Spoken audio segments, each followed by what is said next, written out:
for World Watchers International with Mae Brussell, who for over 17 years has investigated and exposed political conspiracies worldwide. World Watchers International originates at KLRB, Carmel, California. Here's Mae. Good evening. This is Mae Brussell in Carmel, California, and it's tape number 541, April the 18th, 1982. For the most part this evening, I'm going to discuss the Falkland Islands, Antarctica, the conflicts going on there, a continuation of what I started last week. But there's some very important stories in the news, and I'm just going to run them down very quickly, the top 10 stories or so that I will be getting back to later, but I want to mention them now. I want to update information on the murder or the death of Otto von Bolschwing, the Nazi war criminal who's in the United States. I also want to discuss the demise of Louis Kissinger, the father of Henry Kissinger.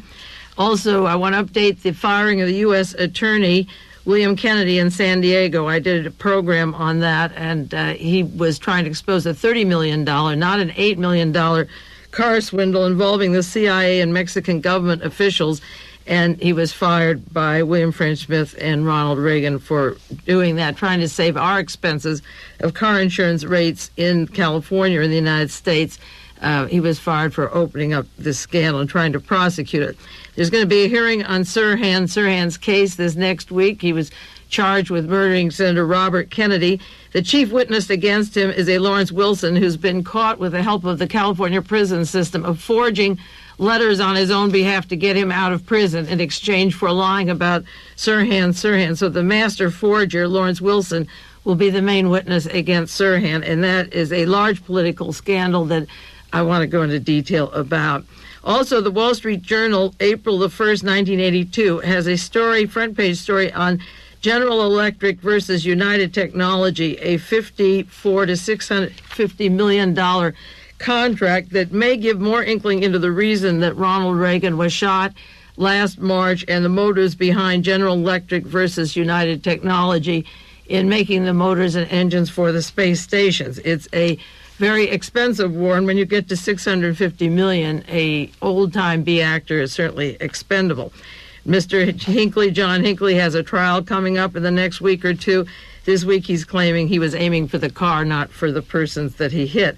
Also in New Jersey, a Democrat of Senator Williams, was replaced because of the Abscam scandal, and the Abscam involved using a phony front in Chase Manhattan Bank for alleged Arabs and to get Senator Williams out of office. This week, he was replaced by appointment by a Republican, which I think is scandalous. It seems to me the governor should replace a Democrat with a Democrat in the state of New Jersey if a Democrat was elected to the Senate.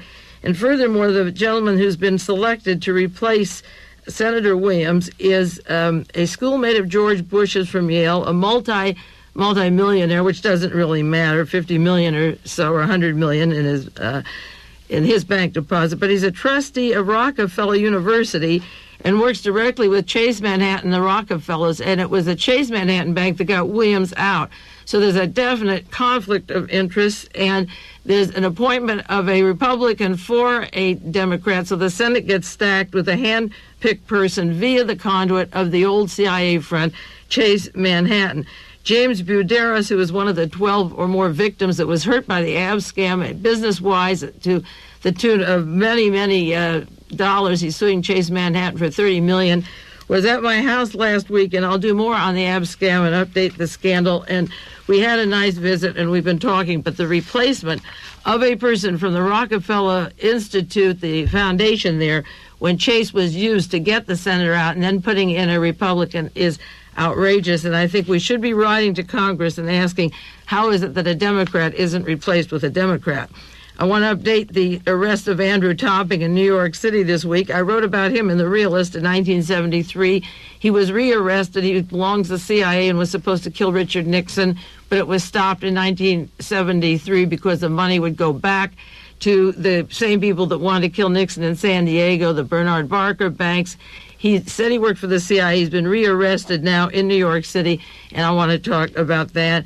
And also the scandal of the Pan American Airlines trying to get from Braniff the entire monopoly for the South American flights, particularly at a time now where we may be on the verge of World War III with South America. And a very fine world watcher called up and reminded me of the book The Children of Jonestown on page 156, where Pan American was used as the airline to take batches of children down to Guyana, 20, 30, or 40 children at a time, who were drugged with their hands tied behind their back, who were delivered to Jim Jones down in Guyana. And I said very early, as soon as that tragedy took place, that they were batch consignments to be used for experimentations and other matters that United Technology or GE would be building the engines for later. So this book goes into the fact that Pan Am transported these children down there through the public airlines. They were drugged and handcuffed, their hands tied behind their back, and removed down to Guyana in that matter through Pan Am. And Pan Am wants total control of the routes to South America. And if you don't think that you can be on those planes someday drugged and tied, forget it. If you don't speak up for those children now, when your turn comes, you can take the same airline, because they want every city except Venezuela exclusive, all South America. And then I want to update the killing of the witness to the diamond scam, the informer in New York City, and the 3 CBS employees that were murdered at the same time. And also an update on Klaus von Bulow, who's out free on bail, the fellow that was charged with putting his wife in a coma and trying to kill her. He was convicted. He's very active in the art circles, the international art circles in New York. He was involved with the Profuma affair in London, the scandal. He put up the bail for a Mr. Ward, who was then murdered, and he also allegedly was a page at the wedding of Hermann Goering. So I'll get to some of those stories and about 200 other top stories, including the arrest of a man in New York City who works with Wilson and Turple and Corcola, who's now on $1 million bond, and they haven't listed his crime. He came into New York to do an assassination job, and that's being hushed up to Mr. Arthur. That's being hushed up. It's a big story. There's a lot of big stories, but I'm going to get on to the Falkland Island, Antarctica now, part 2 of that series, because there's a lot of material, more than for one evening, but I'll do as much as I can. One more item before I get into that.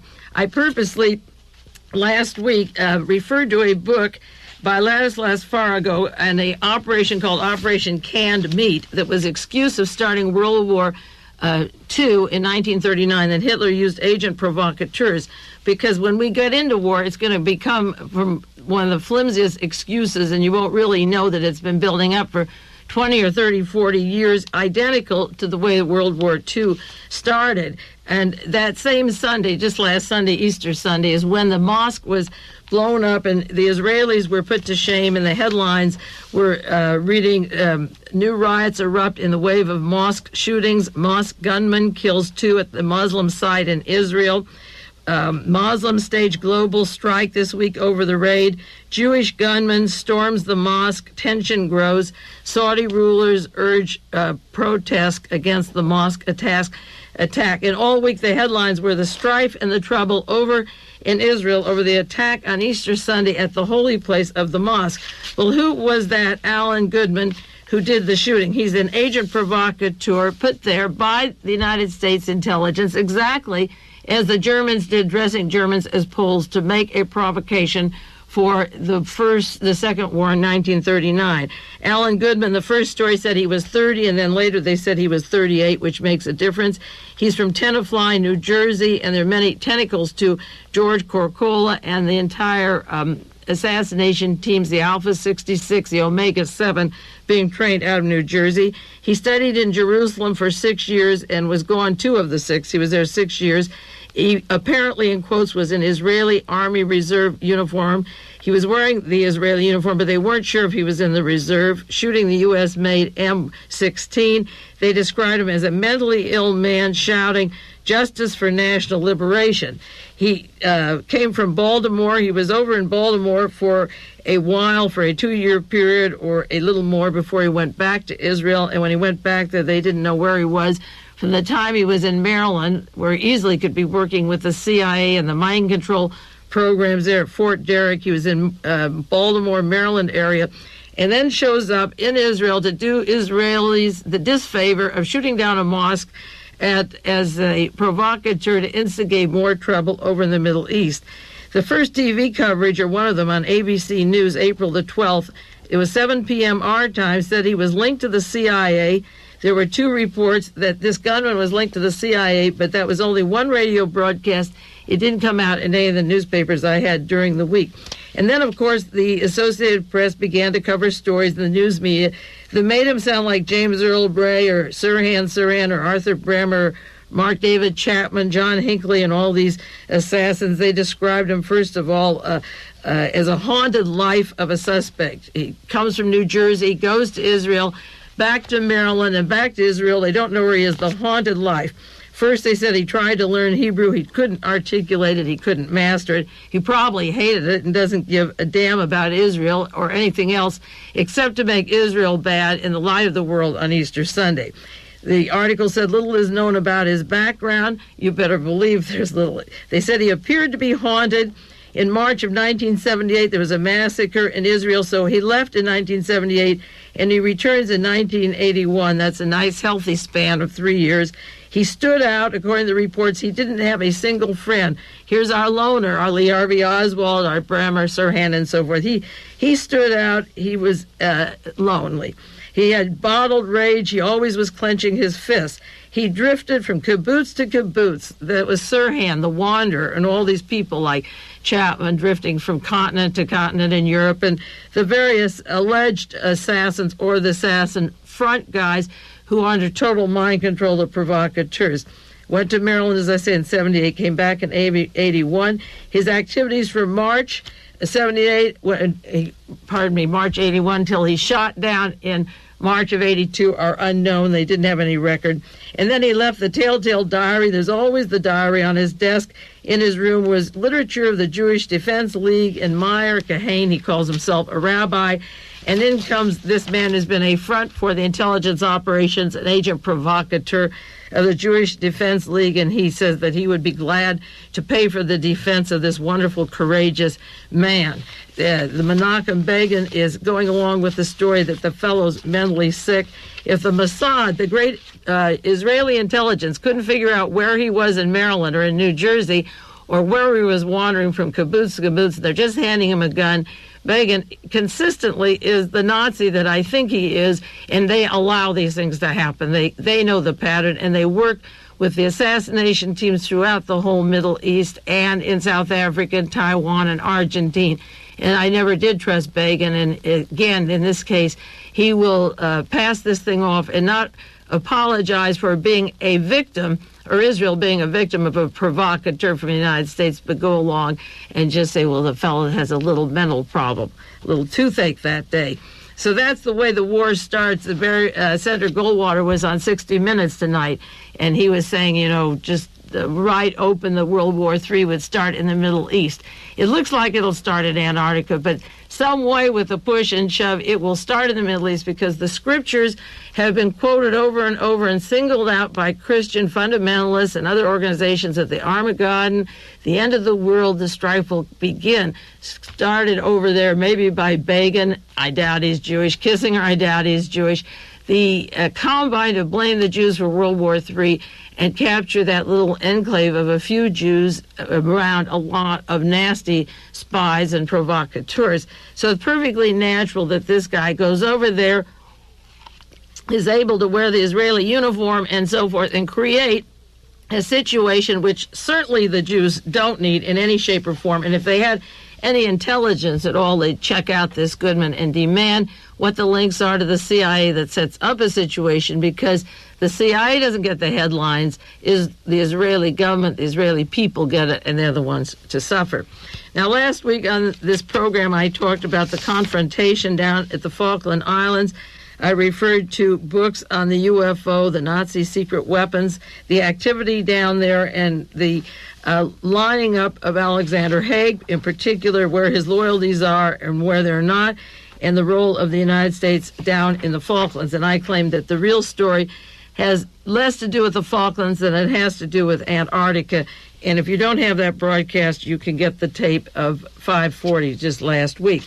Monday, when I left the tape off at the tape center to be duplicated and printed up the sheets that go with it, I stopped at the printers and was reading my newspaper while the copies were being made, and there was the Monterey Herald, the morning paper, with Jack Anderson's article, Threat to Antarctica, and he was saying, in effect, to paraphrase some of the sentences or give them the quotes, he says, the Argentine invasion of the Falkland Islands may be a warm-up for future assault on Antarctica, but next time the U.S. toes may be tramped on.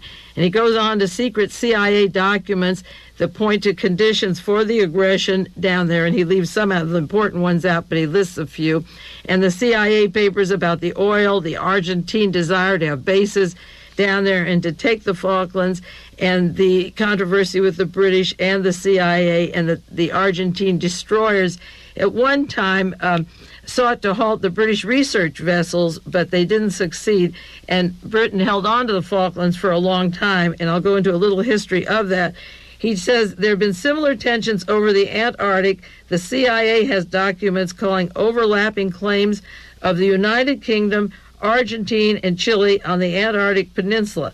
And this is about the conflicts going down there, that what they really want and what will bring the United States in is Antarctica and not the Falklands. And then Jack Anderson writes, my associate, Dale Van Atta, who recently visited Antarctica, found the Argentine has been forceful in pressing its territorial claims. Now, isn't it interesting that he's down there? Because, see, the average person thinks that Antarctica is just a lot of ice with a lot of penguins and nothing else going on, and all you have to do is get your National Geographic maps going way back for 20, 30 years, and you realize there's a lot of building, construction, and locations and places there that are more than fascinating to study. And I mentioned last week the expedition of Admiral Byrd that was a top secret visit. And on the map of Antarctica, the National Geographic one, there's an area that says the most surprising discovery of Byrd's operation, called High Jump in 1947, was a so-called oasis here. Ice-free blue and green lakes, really inner arms of the sea, were scattered among 300 square miles of bare brown hills. Brown hills, ice-free areas, green lakes, Admiral Byrd, 1947. Those were the areas that are top secret, that we're not allowed to see, that are locked up or destroyed. And those are the areas Admiral Byrd was talking about in the Chilean press on his way home. And then the documents were locked up. You haven't seen much in the last years at all, even though these maps have been public for a long time. Nobody seemed to take note. Well, Jack Anderson was writing about Antarctica, and also the New York Times had an article on Antarctica and Argentina April the 9th, but I didn't get that out here in California for a few days later. The article is called Argentina Covets the Antarctic Too. And it's from Princeton, New Jersey. Argentina's invasion of the Falkland Islands is part of a larger expansion aimed at Antarctica with its unexploited riches. Argentina, Chile, and Great Britain claim the same territory in the peninsula below South America, and this article goes into the importance of that area and how it may draw the United States into it. And the person who wrote this article has written books on Antarctica, Charles Nieder, and he tells you how strange it is to get down there, and how Argentina already claims it. He said, I had personal experience that I believed was an Argentine attempt to circumvent any treaty. When I went down there, I sailed from the Peninsula sector in 1977 for Tierra del Fuego, that's in Antarctica. I had to be photographed and fingerprinted for a certificate of entry into Argentina, even though I carried a United States passport. Now, this area is so top secret that Argentine people have been making sure you have to have special papers, special passports. You can't just go down into that area. It's the most top secret area in the entire world, including any military installation there's ever been. And you have to write and get permission. You have to give your whole background, everything about you. And then you're photographed and fingerprinted. And this fellow that was down there, they threatened to leave him there down for the winter if he didn't cooperate with them. And he tells how hard it is. And when you go to Argentina, the use of the passports, stamping the passports, and getting down to Antarctica and back, that Argentina controls the access to that area, which I think is very interesting. He says it is important to the health of the treaty that British-Argentine confrontation be peacefully resolved. If it is not, in this area, the use of violence may well spread from the Falklands to Antarctic, especially to the peninsula sector, where irreparable damage to that treaty, which is dedicated to the non-use of force. Given the sad history of mankind's unilateral, savage treatment of commons, the American Indians and the West, the Amazon, African plains, the consequence of unregulated international exploitation of this white continent and its surrounding sea are depressing to contemplate. Now that's telling you, given our ability and sad history of what we've done to mankind all along, and remember Adolf Hitler patterned his genocidal treaty of rounding up people to the way we rounded up the American Indians, and we've been very successful in South America and Africa, particularly South America, as well as in North America. So he is telling how hard it is to get down there and how Argentina really controls it right now. Another interesting article was from the San Jose Mercury last Sunday. A sinister scenario unfolds in the Falklands. We are witnessing the frightening reality of Argentine domestic politics played on the international stage, and no one was prepared for the opening act of this drama. And it tells about Jacobo Timmerman coming from Argentina and writing a book about what's going on in Argentina and his experience. And he says Timmerman, in unequivocal terms, was connecting modern Argentina with Nazi Germany. The military government that took power in Argentina in March 76 arrived with an all-embracing arsenal of Nazi ideology as a part of its structure. There were differences, however, that Timmerman's torturers told him. Hitler lost the war, and we will win. And a war it was. The rationale behind this is that Argentina has based its theory that World War III has begun. Now, this is written by an expert on Latin American Argentina, and that Argentina was the initial battleground chosen by the enemy, left-wing terrorism, and they have begun their World War III. The Argentine military went on its grim task and wondered why other Western nations didn't see fit to join it, and then the United States did join it. And this article says Argentina makes her debut as a future world power, a sinister scenario.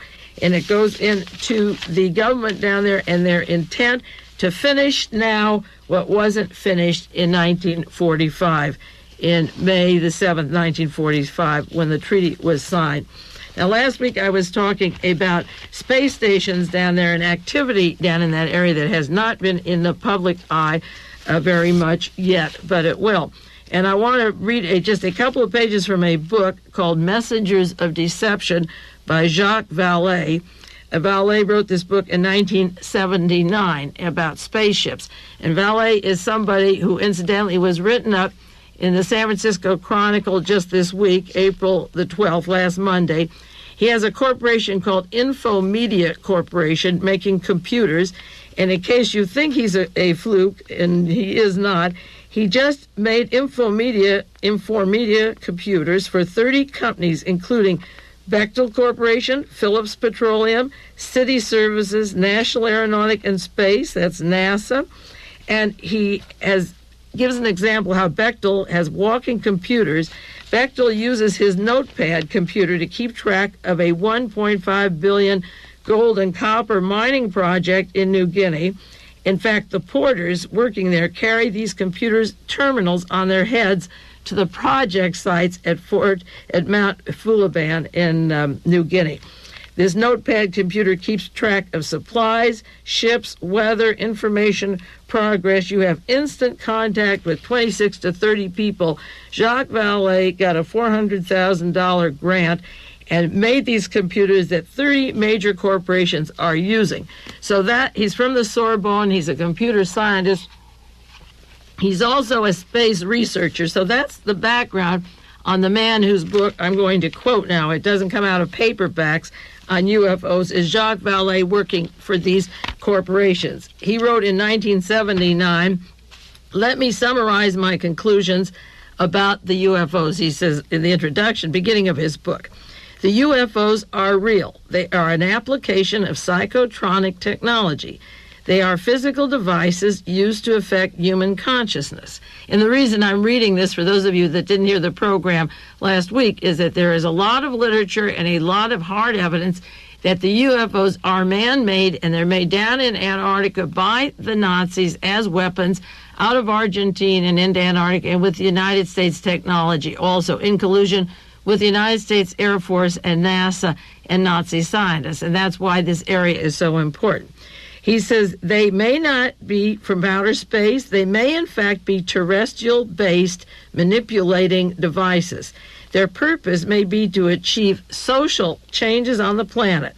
Their methods are those of deception, systematic manipulation of witnesses and contactees, covert use of various sects and cults, control of channels through which the alleged space messages can make an impact on the public.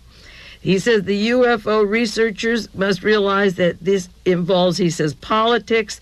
The UFOs will make an impact on our social reality. They are part of our political reality.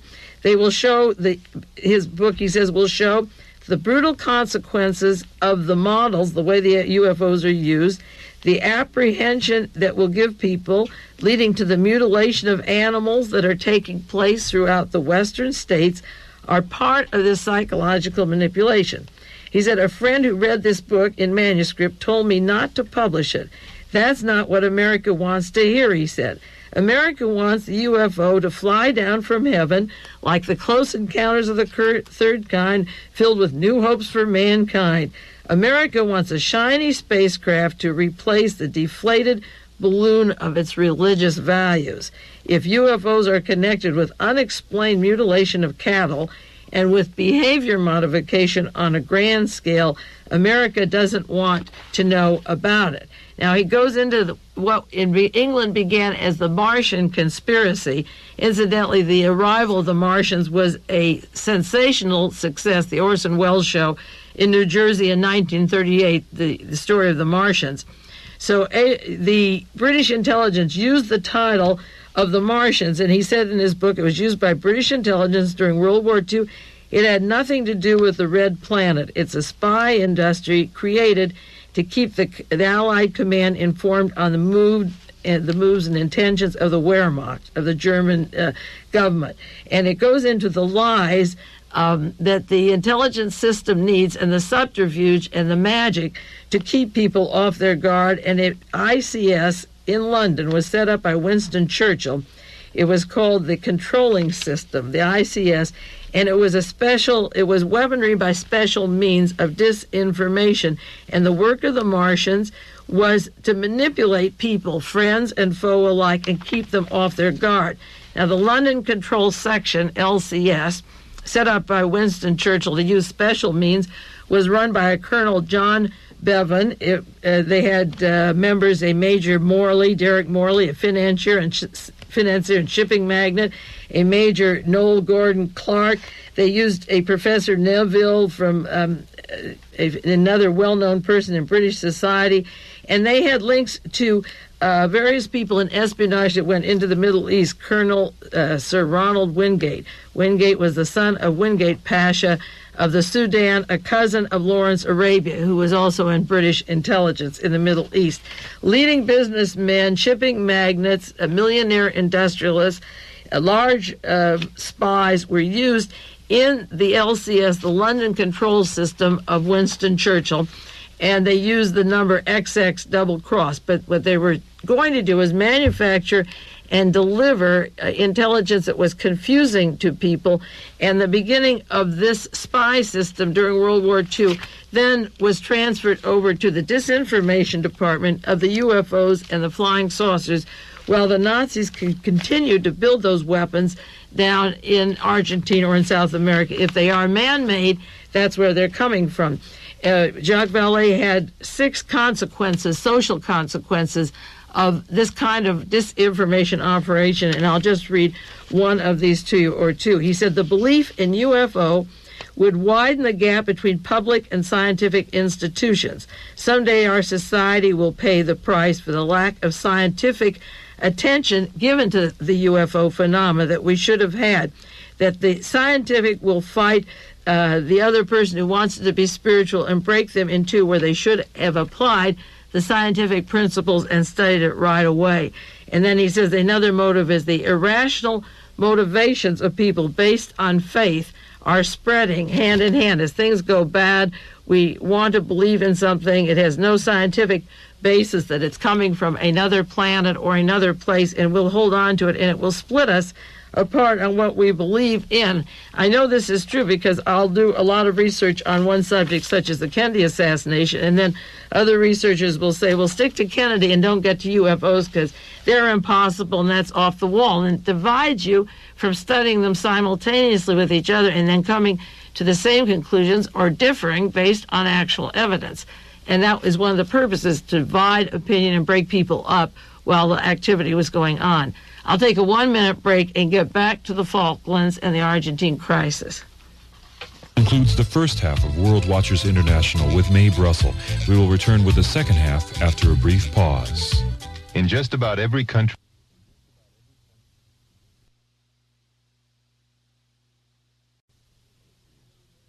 Incidentally, regarding the position of the United States in this crisis of Great Britain versus Argentina, on the NBC News this week on Thursday night, there was a request of the British for the European allies to have an embargo of trade against Argentina, which they agreed to do. But the United States said they couldn't do that embargo because on that day or the next day, which would have been this past Friday, they were shipping $40 million worth of chemicals down to Argentina. Now, that is an outrageous amount of chemicals, enough to kill everyone in this world if you wanted to analyze what the potentials are in the chemicals that we're shipping down to Argentina. If you read the news this week, the entire state of Michigan is contaminated with some chemicals in the feed of cattle. That PCB, we don't know the consequences for years, and all you have to do is ship that kind of poison into the 49 other states and have a whole generation that is weakened or possibly has cancer later on in their food and in their produce and in their animals, if they eat animals, that kind of pollution. So $40 million of chemicals went down to Argentina by the United States government the very time that the other allies were having an embargo. This is supposed to be the Operation Zero week, where we talk about atomic bombs and the danger of nuclear explosions and doomsday. And the nuclear people have never liked me particularly. They don't like the broad range of subjects I go into. They want to stop atomic bombs or the testing of bombs. And I don't believe in a single problem, a solution to what's going on in the world. You can stop testing atomic bombs. You can stop making them. We have enough to blow the world up now. But what are you going to do with the chemicals? $40 million chemicals to a country that tells Mr. Timmerman, this time we're going to win World War III, and we're sending them chemicals. Think about that one. Those are the things that we should be stopping because they're even as dangerous and insidious. They're not quite as visible as having your flesh fall off. But we're sending them down to Argentina at this time. Well, Alexander Haig is seen on the evening news playing his tennis this Sunday. He couldn't miss his tennis game. He should get his ass home. An outrageous traitor is down there having a ball with people that have sworn that they'll win World War III this time. Torturers, murderers, and hardly one being impartial. It's hanging down there for the few extra days, which he didn't have to do. Now, getting back to the Falkland Islands and a little bit of history, for those of you who have the book, The Crime and Punishment of I.G. Farben, the large chemical compound that has been written up as being the network for, again, the supremacy, the end of World War III, finalizing World War II, and controlling us through corporations and chemicals. During World War I, the chemical compound in Germany needed gunpowder. They needed salt. They had to go to Chile for saltpeter. They had to get synthetic ammonia in order to make gunpowder, and they had to scale the world and find out where to go it. They had to convert the ammonia into nitric acid. This is the book on I.G. Farben. The munitions industry needed nitric acid, and they looked around for various areas where they could get it from, particularly from Chile. And then there was a shortage in nitric acid during World War I. And all of a sudden, the German Admiralty, according to this book, devised a bold and imaginative plan worthy of the stakes involved. The goal was to capture the British-owned Falkland Islands. This was during World War I, an unfortified coaling and supply base for British naval vessels at the tip of South America. These islands were the southernmost hinge of the British blockade, standing guard over trade routes from the west coast of South America to Europe. Their mission was to capture the Falkland Islands, and they embarked on what they called the Battle of Nitrogen by going down to Chile and South America and getting the nitrogen they needed for their gunpowder. The British Admiralty learned of the presence of these ships off of Chile and the German commander, and they sent down ships and stopped this grabbing of the Falkland Islands at the time. They were able to put the Germans off of grabbing the Falklands, which was important, the harbor there, and for shipping and so forth. And it goes into the fact that Winston Churchill, in his book after the war, The World Crisis, doesn't mention the Falkland Islands, and they said he apparently didn't know its importance. But Winston Churchill was very much a part of an area that I'll go into at a later time when the war was over, when he said we fought the wrong person, when he helped the Nazis, he realized he should have fought the Soviet Union, and I don't believe that Winston Churchill knew that the Falklands wasn't important. I think he left it out of his book because at the end of World War II, the Falklands and Antarctica were already built up and were getting built up, particularly the Antarctica area.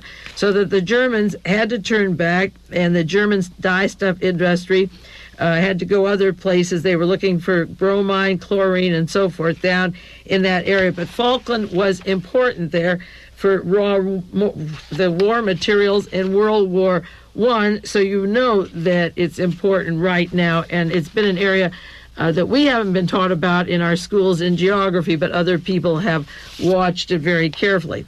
Now, a year ago in 1981, last June, I was doing a series of broadcasts on the links of our government to the fascist regime in Antarctica from Italy, not to Antarctica, Argentina.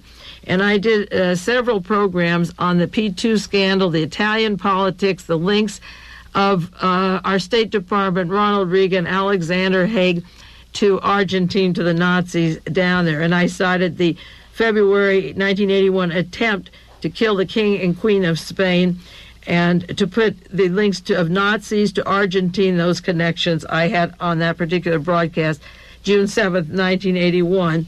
And then I had a reminder in February 1981 of the role of Ronald Reagan and Alexander Haig in the plans to put the Nazi fascists back on the throne of Spain. And that is their direct link of financing and building up Argentina after World War II. The P2 scandal, the Italian scandal where the government changed hands in May of 1981, made Licio Gelli flee to Argentina. And he's very important to Argentina. He took about $22 billion out of Italy and went down to Argentina. And June the 14th, 1981, I did a broadcast, The Courtship of Argentina. It was from the New York Times, why Ronald Reagan, William Buckley, James Buckley, family are thick with Brazil, Argentina, and want the United States to share our Navy with the Argentine Navy. Now, we knew that Great Britain was having trouble in the Falklands with Argentina, but the Reagan administration was gung-ho to let them use our Navy and our experience down there. And I cited Licio Gelli with his important mafia drug connections, blackmailing the United States, that he was at the inauguration of Ronald Reagan. He was one of the dignitaries and people that donated to the Ronald Reagan administration, and the allegiance of Reagan to these people down there in Argentina.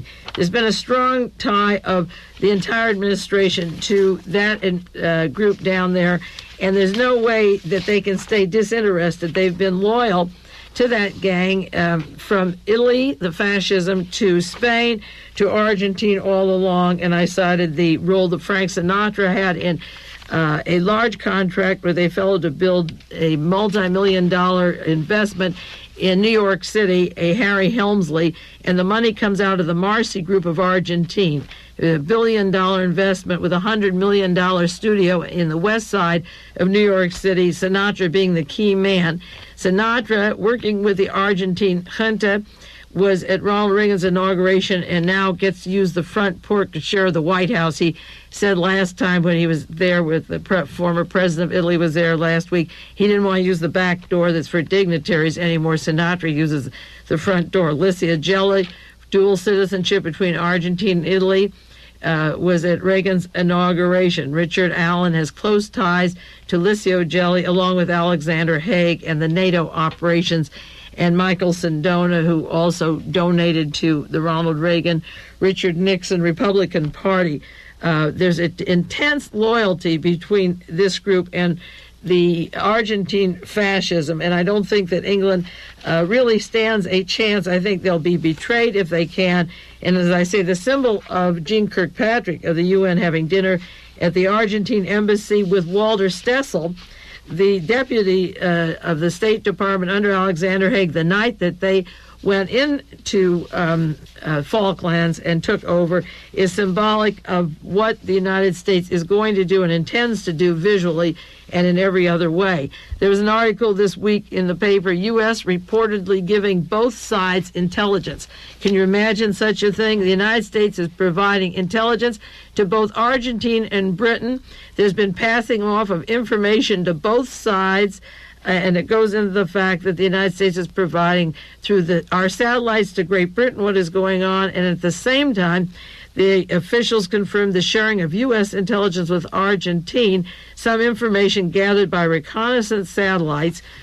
This is the most treacherous behavior, I think, that makes Mr. Chamberlain look heroic just before World War II broke out, going to Germany and back to London, trying to appease when the war is about to break out. I think this is the most scandalous behavior, and everything that Ronald Reagan's done from the time he was in office leans right to the Argentine junta, which many articles have said he wants the Argentinians to come in and wipe out Central America, all those countries, and put them into a slave fascist state, and Congress won't let him do it.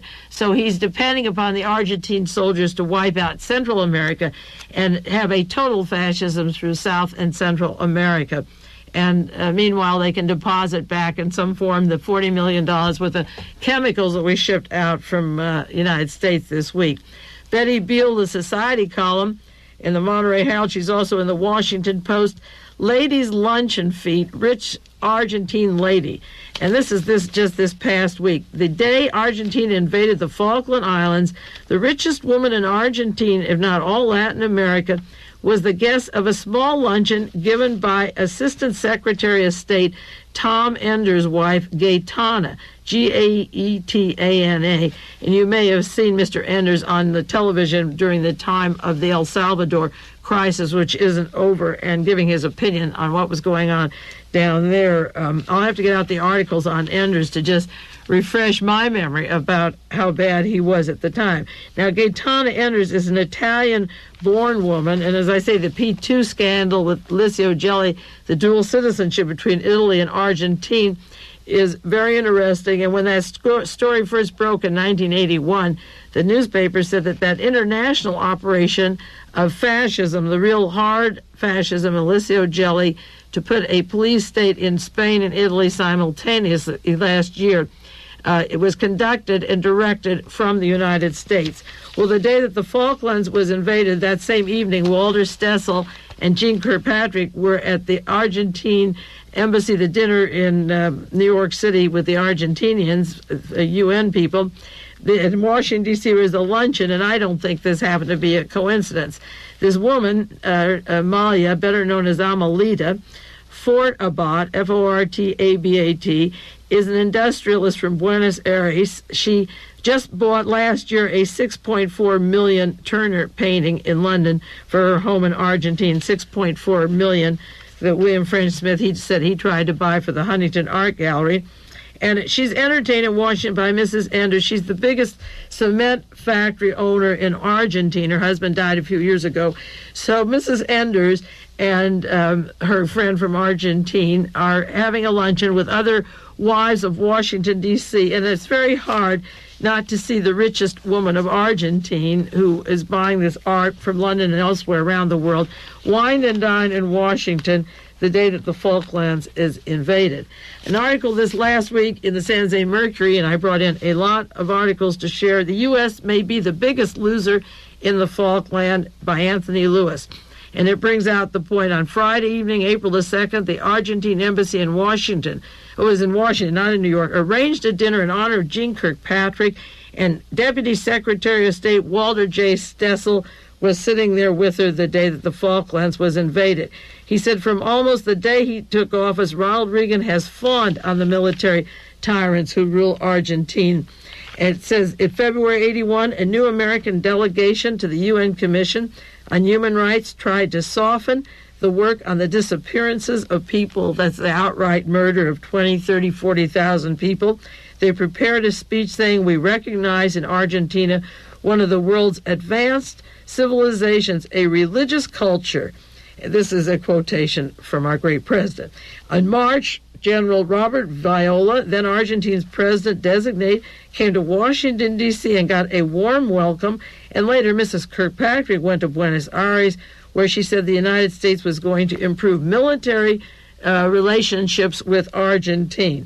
In May, Secretary of State Alexander Haig told a congressional committee that he wanted to resume sending millions and millions of military aid to Argentina because that country and our shared values. When asked what values, he said, we resist communism and we believe in God. And Anthony Lewis said, America will be the loser of the Falklands. He said, the Argentine rulers are cold-blooded opportunists. They harbor among them murderers, plain fascists, people who openly display swastikas, and in cells they torture Jews and other people, and so forth. And he says that these generals are laughing at us. The generals in Argentina are laughing at the United States. They are genuine totalitarians who think the outcome of World War II was a great mistake. And it goes on to the role that they're going to continue now. Some of my older articles on Argentina and the relationship to Antarctica, I have one from the Washington Post, September the 17th, 1979. And it shows where the Glomar Explorer, remember the Glomar? That was the multi-billion-dollar ship that you and I paid for out of our taxes for the CIA. Then the Glomar Explorer goes down to Antarctica. This is, as I said, Washington Post, 1979, and realizes that there's $45 billion worth of gallons of oil down in Antarctica. And the Glomar is working for the Texas Geophysical Company of Houston, trying to grab up the minerals, the first step for mineral research down there, okay? 3 oil companies are representative of the State Department's Antarctic Advisory Committee: Atlantic Richfield, Exxon, and Gulf. Now, Exxon is Alexander Haig, Henry Kissinger, and Chase Manhattan. If anybody doesn't know, that's the David Rockefeller Combine, exploiting the oil possibilities down there. And Gulf Oil is Richard Mellon Scaife, who totally runs the cabinet that was selected by Ronald Reagan and has been so influential with Richard Vogare, with kicking out congressmen that were anything but right of Genghis Khan. Richard Mellon Scaife is the very, very wealthy Gulf Oil character who's buying up newspapers in California, who controls so much of the media of Georgetown University, of appointments of people like Mr. Watts, Jeane Kirkpatrick, the polluters of the world. Now, this article, 1979, tells how the Glomar Explorer, built by us with the CIA under the Howard Hughes cover, goes down to look at 45 million barrels of oil. And they used that ship, and they drilled 4 holes in the Ross Sea to get an idea of what was going on. So the Glomar, remember the first story of the Glomar was that they dug up a Russian ship and gave a prayer for some dead Russians and then threw them back in the water. Many years ago, I did programs on the Glomar Explorer around 1972, 73. It was nothing but a ship built with our taxes to explore the areas of the world that are for the purposes of a handful of corporations. And like the famous lines in that movie Network that Paddy Chayefsky wrote, there are no countries or boundaries, there's just corporations like Exxon and Dow Chemical. That article is from 1979 in the Washington Post. Another article, the San Francisco Chronicle, December the 8th, 1979, Antarctica's wealth. For more than 20 years, the United States has been carrying on these scientific programs.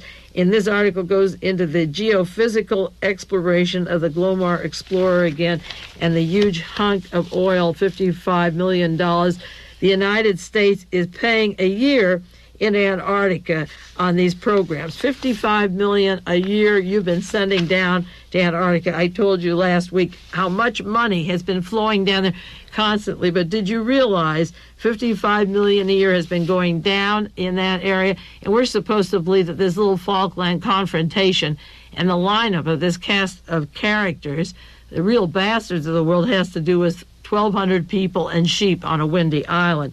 December the 8th, 1979, this came from the San Francisco Chronicle, $55 million a year going down to Antarctica.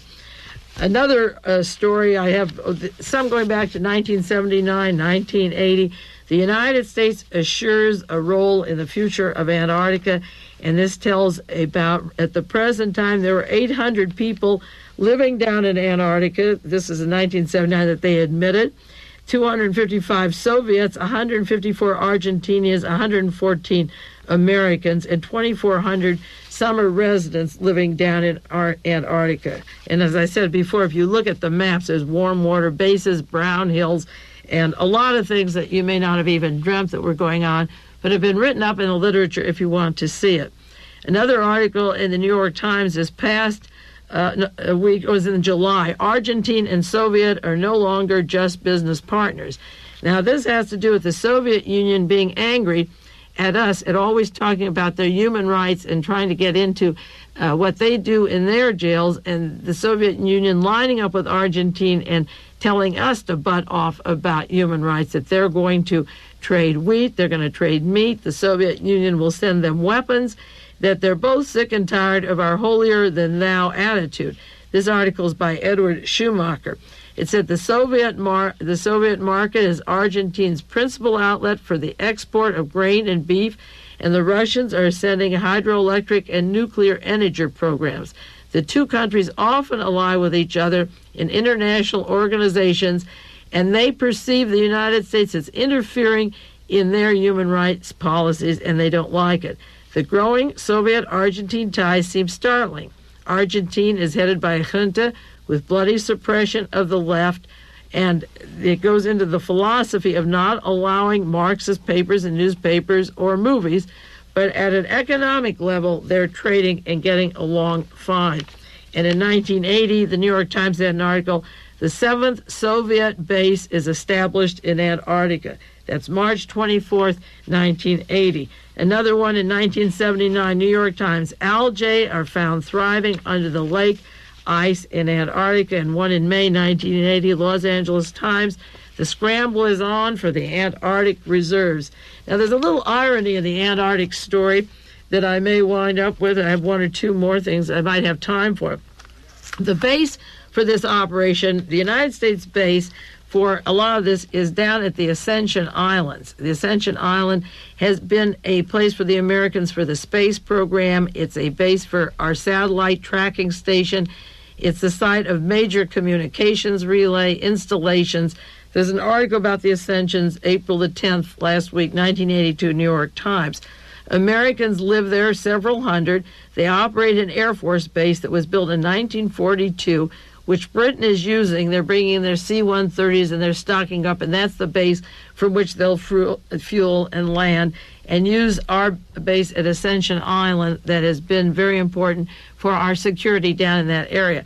Now, just 700 miles below Ascension Island is St. Helena Island, and the funny thing is that the Ascension area was used after Napoleon was taken as a prisoner down to St. Helena Island. Many people don't know that or don't remember it, but Napoleon ravaged the world, tried to conquer Russia, lost, you know the story of Waterloo, lost the battle, couldn't take the riches of Russia, the gold, the resources, the minerals, the huge landmass of the forests. They thought it was for grabs, and Napoleon wanted it. And he was held off and he was turned back. And because of his defeat, he was stuck on a little island in St. Helena where he died in 1821, where ever since Napoleon tried to get Russia, the people of Europe have tried hard to conquer that wonderful mass that they just want to get their greedy hands on, long before there was Karl Marx and the Russian Revolution.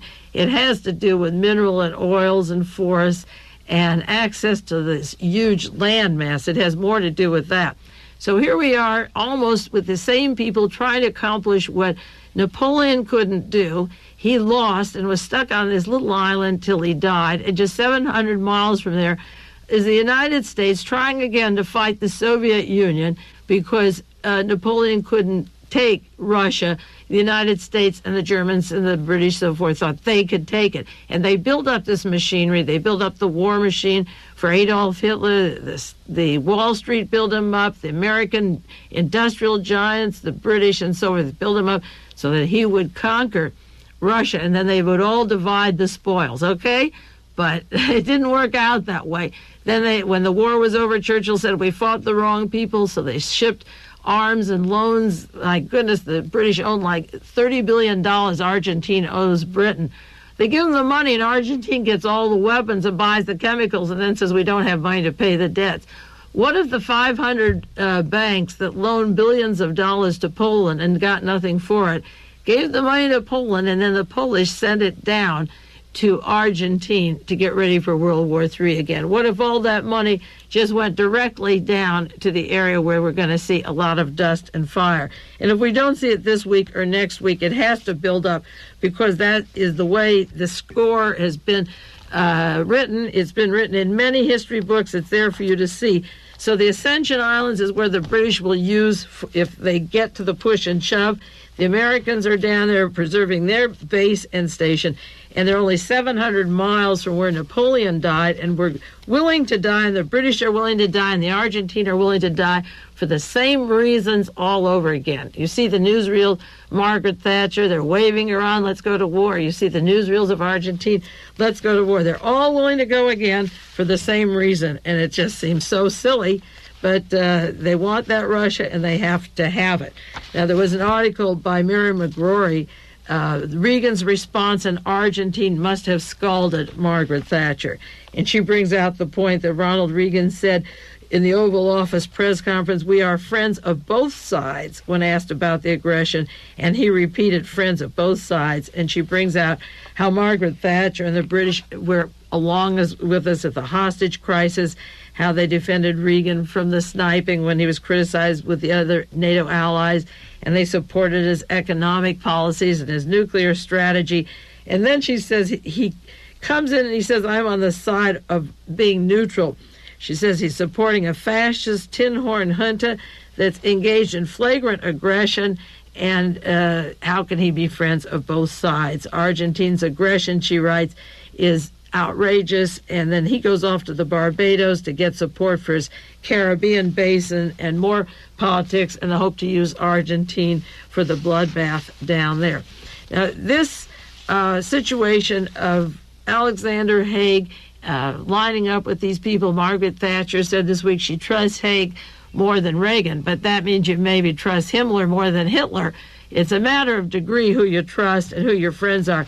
One thing has been perfectly obvious ever since Ronald Reagan took oath of office, and I've dated it and put it on the air on these programs week after week, was the alliance of everyone in his administration and with the fascist countries, the attempted coup in Spain, in Italy, in the White House, with Frank Sinatra, the heads of states, the Navy operations down there with Chile and Argentina.